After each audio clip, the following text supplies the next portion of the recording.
អូខេ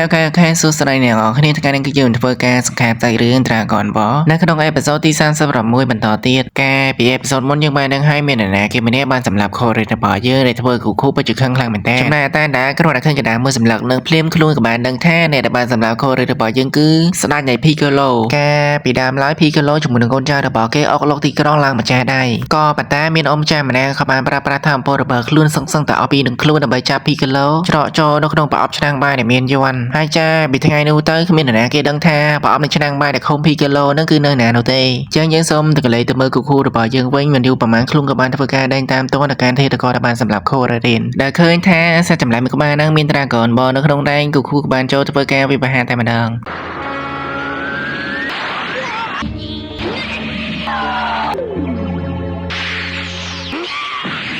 គូគូមិនមែនជាដៃគូរបស់សត្វចម្លែកមួយក្បាលនោះទេត្រូវបានអាវីនឹងវាយដើមច្រំធ្លាក់ឡើងជាដំណំមិនយូរប្រហែលគូគូរបស់យើងក៏បានដឹងខ្លួនមកវិញហើយខ្លួនក៏បានធ្វើដំណើរជួបជាមួយនឹងក្មេងប្រុសម៉ាប់ម្នាក់មុនដំបូងគូគូរបស់យើងគ្រាន់តែចង់បាន Dragon Ball ពីក្មេងប្រុសនឹងតែប៉ុណ្ណោះសូមបញ្ជាក់តិចក្មេងប្រុសម៉ាប់នឹងមានឈ្មោះថា Yajirobe អររយៈពេលជាច្រើនថ្ងៃតំណែងរបស់គូគូជាមួយនឹង Yajirobe ចាប់ផ្ដើមល្អប្រសើរមិនយូរប្រហែលកូនចៅរបស់ស្ដេចនៃ Piccolo ចាប់ផ្ដើមតាមទាត់អារបស់គូគូចំណែកគូគូរបស់យើងរត់មកពីចម្ងាយគ្រាន់តែឃើញកូនចៅរបស់ Piccolo ខ្លួនក៏ចាប់ផ្ដើមធ្វើការវាបហាតែម្ដង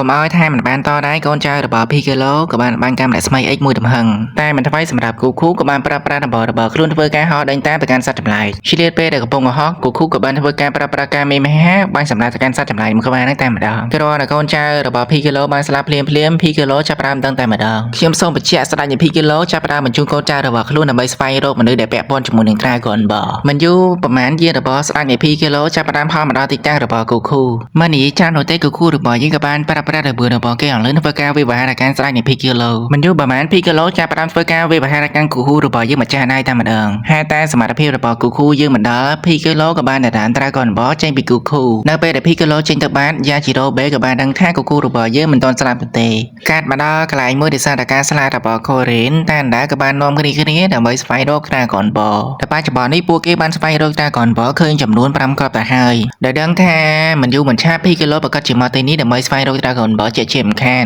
ដូច្នេះធ្វើឲ្យតានដារបស់យើងចាប់ផ្ដើមរៀបមន្ទិដើម្បីចាប់ Piccolo ដែលដឹងពីសមត្ថភាពរបស់ Piccolo តានដាយើងមិនចង់ឲ្យឋានៈលោកដែរនោះទេដូច្នេះហើយទៅធ្វើឲ្យតានដារបស់យើងក៏មកប្រឈមមុខជាមួយនឹងស្ដេច Piccolo ចាប់ផ្ដើម Piccolo ក៏បានបាញ់កាំដាក់ស្មីរបស់ខ្លួនធ្វើការវិបហារកាន់តានដាមួយដំណឹង Piccolo ចាប់ផ្ដើមពំរាមទៅកាន់តានដារបស់យើងនៅឧបករណ៍ Dragon Ball ទៅតានដាមិនភ័យខ្លាចនោះទេខ្លួនក៏បានធ្វើការបញ្ចេញក្អមដែលធ្លាប់បានចាប់ Piccolo របស់យើងកាលពីប្រហែល100ឆ្នាំមុនក៏រត់តែឃើញដូច្នេះ Piccolo របស់យើងចាប់ផ្ដើមភ័យជាខ្លាំង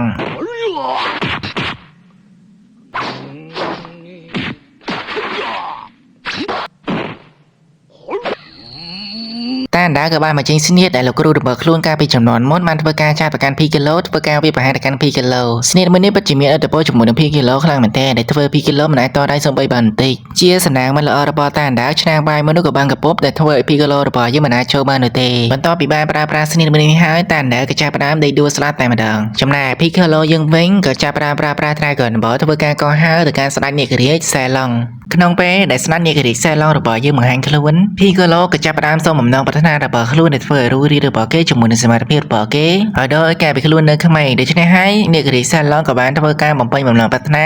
របស់ Piccolo ក៏ប៉ុន្តែក្នុងនោះដោយសារតែឆាវស៊ូរបស់យើងលើកមកដែលធ្វើឲ្យ Piccolo របស់យើងសម្លាប់ឆាវស៊ូតែម្ដងដោយដែលយើងបានឃើញអញ្ចឹងរូបរាងរបស់ Piccolo ក៏ចាប់ផ្ដើមប្រែប្រួលតែម្ដងកំឡុងពេលដែលសមត្ថភាពរបស់គេកើនឡើងខ្លួនក៏បានធ្វើការបាញ់ការប្រាក់ស្មីធ្វើការវាបហារការស្ដេចនាគរីសាឡុងសម្លាប់តែម្ដងដោយដឹងថាបច្ចុប្បន្ននេះ Dragon Ball ទាំងអស់នៅប្រកាសជាគ្មានប្រយោជន៍នោះទេដោយសារតែស្ដេចនាគរីសាឡុងស្លាប់ទៅហើយដូច្នេះ Piccolo មានតែក្បត់ចោលតែប៉ុណ្ណោះគុំថាឡើយ Dragon Ball សូម្បីតែគ្នារបស់ Pila Sama ខ្លួនក៏បានក្បត់ចោលដែរកាត់មកដល់ផ្ទះរបស់យូប៉ា Yajirobe ក៏បាននាំគូគូរបស់យើងឡើងលើប៉មដើម្បីទៅជួបឆ្មាសបន្ទាប់ពីបានឡើងមកដល់លើឆ្មាសរបស់យើងក៏បានបង្ហាញខ្លួនអ្វីគ្រប់យ៉ាងឆ្មាសរបស់យើងបានដឹងទាំងអស់គុំថាឡើយការស្លាប់របស់តានដែរជាមួយនឹងឆាវស៊ូឬដូច្នេះគូគូរបស់យើងពិតជាមានការសេតជាខ្លាំងជាដំណោះស្រាយរបស់គូគូឆ្មាសក៏បានឲ្យគូគូរបស់យើងលោតចូលនៅក្នុងពាងមួយគូគូយើងពិតជាពិថយពិថាខ្លាំងមែនទែនដើម្បីធ្វើឲ្យសមត្ថភាពរបស់ខ្លួនកើនឡើងដើម្បីធ្វើការប្រយុទ្ធជាមួយនឹង Piccolo នៅទីកន្លែងនេះក៏មាន Yajirobe របស់យើងក៏នៅទីនឹងដែរដែលសារតែ Yajirobe ច្រឡ ឡំលោតមកតាមនឹងដែរ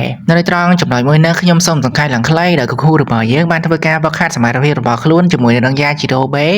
រយៈពេលជាច្រើនថ្ងៃសម្រាប់អធិដ្ឋានរបស់យើងវិញក៏ខំប្រឹងធ្វើការវឹកហាត់ស្នីរបស់តានដាដើម្បីធ្វើសមត្ថភាពរបស់ខ្លួនកើនឡើងអាចចាប់ Piccolo របស់យើងដាក់នៅក្នុងក្អមខ្ញុំសូមបញ្ជាក់ទីបច្ចុប្បន្ននេះ Piccolo របស់យើងបានធ្វើការគ្រប់គ្រងទីក្រុងបាត់ទៅហើយរីឯគូគូរបស់យើងនៅពេលដែលខ្លួនចេញមកពីវឹកហាត់ខ្លួនក៏បានធ្វើការជីកីតូរបស់ខ្លួនដើម្បីទៅរក Piccolo ក៏ប៉ុន្តែឆន្ទៈរបស់យើងបន្ទាប់ពីគេបានចេញមកវឹកហាត់ខ្លួនក៏បានធ្វើដំណើរមករក Piccolo របស់យើងមុនគូគូក្នុងពេលហ្នឹង Piccolo ក៏ចាប់ផ្ដើមបញ្ជាក់កូនចៅរបស់ខ្លួនមួយក្បាលចេញពីក្នុងមាត់របស់ខ្លួនដើម្បីធ្វើការប្រយុទ្ធជាមួយនឹងថែនទីហានក៏ដោយសារតែនៅក្នុងទីក្រុងបច្ចុប្បន្ននេះគឺអ្នកគ្រប់គ្រងគឺជា Piccolo ដែលធ្វើទីក្រុងនេះចាប់ផ្ដើមមានចលាចលខ្លាំងមែនទែនមនុស្សគ្រប់គ្នានៅទីក្រុងចាប់ផ្ដើមធ្វើការរើមកវិញដើម្បីចាក់ចេញពីទីក្រុងតែម្ដងយើងមកមើលការប្រយុទ្ធរបស់ថែនទីហានជាមួយនឹងកូនចៅរបស់ Piccolo កូនចៅរបស់ Piccolo ក៏បានធ្វើការបរិយារាំងថែនទីហានរបស់យើងមិនអាចធ្វើការចូលទៅវាយប្រហារ Piccolo នោះទេ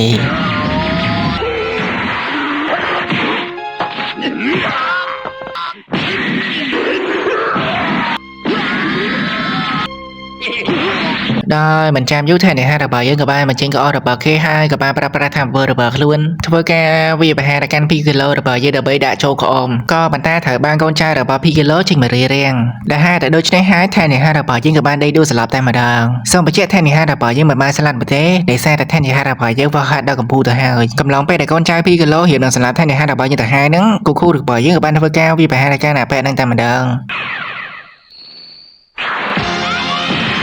នរណាទៅដឹងថាបច្ចុប្បន្ននេះសមត្ថភាពរបស់គូគូយើងខ្លាំងដូចនេះនោះទេដូច្នេះការប្រកួតរបស់ Piccolo ជាមួយនឹងគូគូក៏បានចាប់ផ្ដើម Piccolo បានធ្វើការពីប្រហារកាន់គូគូក៏ប៉ុន្តែគូគូរបស់យើងបានធ្វើការចាប់បោក Piccolo តែម្ដងមើលទៅសមត្ថភាពរបស់គូគូយើងបច្ចុប្បន្នប្រហែលជាអាចទប់ទល់ជាមួយនឹង Piccolo បានហើយជាមួយនឹងកាមេរ៉ាស្មៃអីរបស់ Piccolo បានធ្វើការពីប្រហារកាន់គូគូរបស់យើងម្ដងហើយម្ដងទៀតសូម្បីតែនាយករដ្ឋមន្ត្រីនៅកំពុងតែមើលក៏ភ្ញាក់ផ្អើលជាមួយនឹងល្បឿនគូគូដែរ Piccolo ក៏បានសម្គាំងខ្លួនលើការរួចហើយក៏បានថាមពលរបស់ខ្លួនធ្វើការពីប្រហារកាន់គូគូ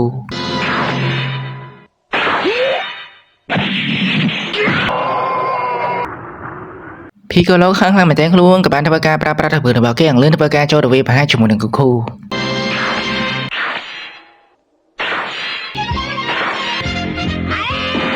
Piccolo វាដល់ទៅកាន់គូគូរបស់យើងមិនដែរមួយជើងយ៉ាងមួយដំហឹងនេះតែពីក៏បានធ្វើការវាយប្រហារគ្នាទៅវិញទៅមកមើលទៅដូចជាមិនចាញ់ជាមួយនឹងល្បឿនសម្លេងប្រមាណនោះទេតែបច្ចុប្បន្ននេះខ្ញុំពិតជាស្រឡាញ់ជាមួយនឹងលួយរបស់គូគូយើងខ្លាំងមែនតើលើឆ្វេងទៅឆ្វេងមកដែលធ្វើឲ្យ Piccolo ពិបាកក្នុងការទប់ទល់ណាស់ហើយដូច្នេះ Piccolo ក៏ចាប់តាមធ្វើការលេងដៃធ្ងន់មែនទេខ្លួនក៏បានស្រែកមកវ៉ាដែលធ្វើឲ្យទីតាំងនៅកន្លែងនេះចាប់ផ្ដើមញ័ររង្គើប្រេះកំហែងដីតែម្ដងក្រោយពីបានមកចេញថាមពលរបស់ខ្លួនចេះអត់ចិត្តអត់ចង់ខ្លួនក៏បានធ្វើការចាប់ផ្ដើមវាយប្រហារកាន់គូគូរបស់យើងម្ដងហើយម្ដងទៀតមួយដៃនេះធ្វើផ្ទៃដីកន្លែងនោះគឺថាចាប់ផ្ដើមខូងយ៉ាងធំសម្បើម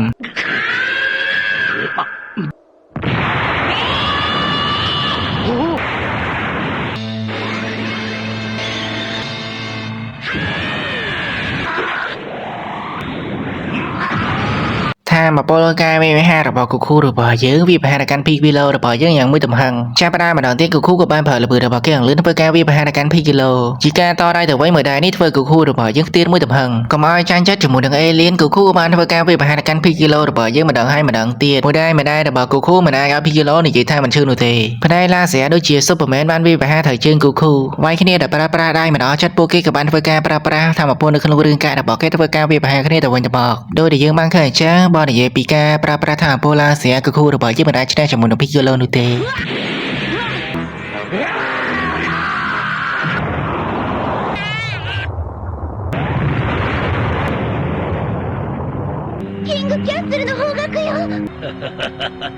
ថាមពលរបស់ Piccolo មួយនេះសឹងតែធ្វើឲ្យទីក្រុងតែមួយនោះរៀបដូចកទេទៅហើយតែតាមពិតអ្វីគ្រប់យ៉ាងគូគូរបស់យើងមិនទាន់ស្លាប់នោះទេដោយសារតែមានថែនិហានរបស់យើងហោះជួយគូគូជាបន្តទៅមុខទៀតទោះបីជាគូមានរបួសធ្ងន់យ៉ាងណាក៏ដោយក៏នៅតែធ្វើការវាយប្រហារកាន់ Piccolo ដែរ Piccolo ក៏បានជាថាមពលនៃចំហាយឡាស៊ែរបស់ខ្លួនមួយទំហឹងទៅកាន់គូគូមួយកាម្នាក់ស្មៃនេះធ្វើឲ្យដីកន្លែងនោះខូចមួយទំហឹង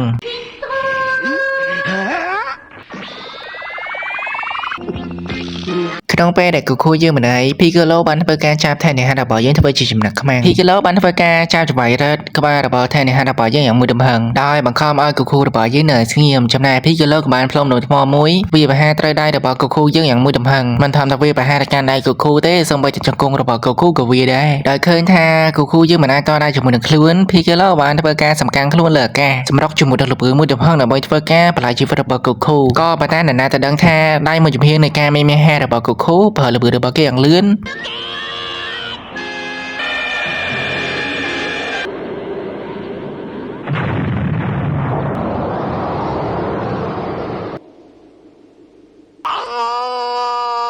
ទោះបីជាពេលនេះពីគីឡូរបស់យើងចង់ recover រាងកាយរបស់គេយ៉ាងណាក៏ដោយក៏មិនអាចធ្វើបានដែរដោយហេតុតែដឹងថាខ្លួនជាស្រាប់តែហើយខ្លួនក៏បានធ្វើការខ្ជាក់ពងមួយនៃពីគីឡូហើយបណ្ដាំចុងក្រោយរបស់ពីគីឡូក៏បាននិយាយថាខ្ញុំនឹងឲ្យគូរបស់ខ្ញុំសងសឹកឲ្យខ្ញុំនិយាយចប់រូបរាងកាយរបស់ពីគីឡូទាំងមូលក៏ចាប់ផ្ដើមផ្ទុះខ្ទេចខ្ទីតែម្ដងគ្រាន់តែចំហាយថាពលនៃការផ្ទុះនេះទៅធ្វើគូខូរបស់យើងខ្ទាតមួយទំហឹងខណៈពេលដែលរាងកាយគូខូរបស់យើងទាំងមូលសុទ្ធសឹងតែអស់កម្លាំងចេញពីខ្លួនទៅហើយជាសំណាងល្អយ៉ាជីរ៉ូបេដែលជាមិត្តភក្តិរបស់គូខូយើងក៏បានជីឡើងនឹងលឿនមកជួយត្រគូខូរបស់យើងយ៉ាងមានសុវត្ថិភាពចំណែកឯគ្នារបស់ប៊ូរ៉ាម៉ាដែលមកតាមក្រោយនេះក៏បានមកដល់ឃើញគូខូរបស់យើងតែម្ដងគ្រប់គ្នាពិតជាស្ងប់ស្ងាត់ជាមួយនឹងសមត្ថភាពរបស់គូខូយើងខ្លាំងមែនទែនដែលអាចតស៊ូជាមួយនឹងពីគីឡូមកដល់ពេលនេះដែលហេតុតែគូខូយើងមានរបួសធ្ងន់យ៉ាជីរ៉ូបេរបស់យើងក៏បាននាំគូខូរបស់យើងទៅជួបឆ្មាសអញ្ចឹងសាច់រឿងរបស់យើងនៅក្នុងអេពីសូតមួយនេះគឺខ្ញុំសូមបញ្ចប់មានត្រង់ចំណុចហ្នឹងហើយនៅក្នុងអេពីសូតក្រោយយើងនឹងបានឃើញរួចរាងកាយគូខូរបស់យើងនៅពេញកំឡោះ